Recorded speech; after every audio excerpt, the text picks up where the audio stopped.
Welcome to my vlog. I'm gonna cook spring roll Shanghai today. See, this is my ground meat. And this is my carrot, spring onion, garlic, and onion. I'm gonna grind the garlic, onion, and carrot. And this one, I need to chop small. I'll put it mix and I'll put 2 eggs.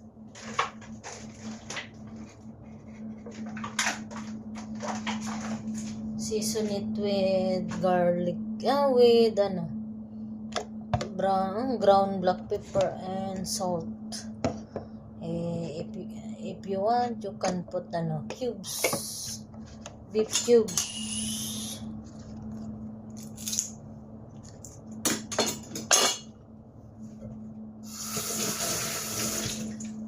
I chop this small and I grind this one. See, the carrot, need to grind the carrot.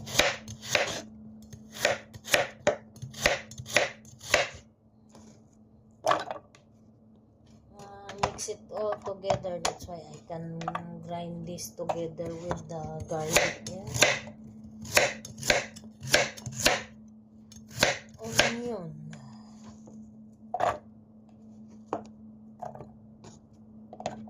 But the spring onion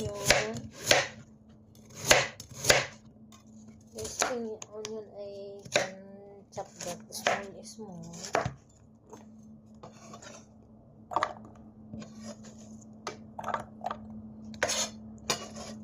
This one I can grind this together with the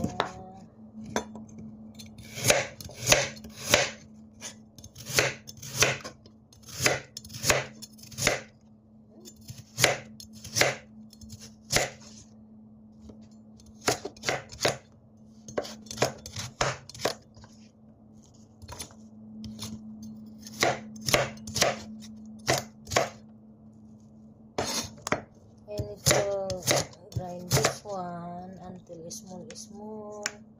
I wrap it with lumpia wrapper.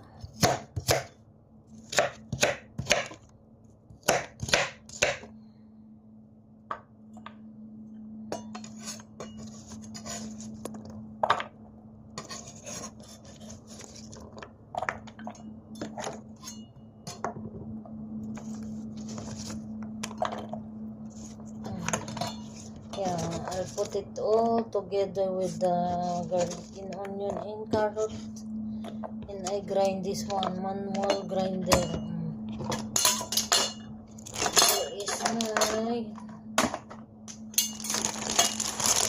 This is my wrapper, the wrapper, spring roll wrapper. This is my, see this one. Oh no, this is I need to put this. I need to use the new one because it's already not good. The old wrapper here, the one I buy yesterday. And this one, I just need to cut this one small. Wait lang, I need to grind garlic in this one before I cut the spring onion, and I'll put 2 eggs to make the meat stick together. You see, my is already cannot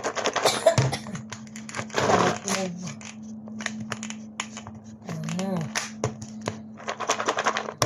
Too much, very full. I need to remove some of it because it's cannot move.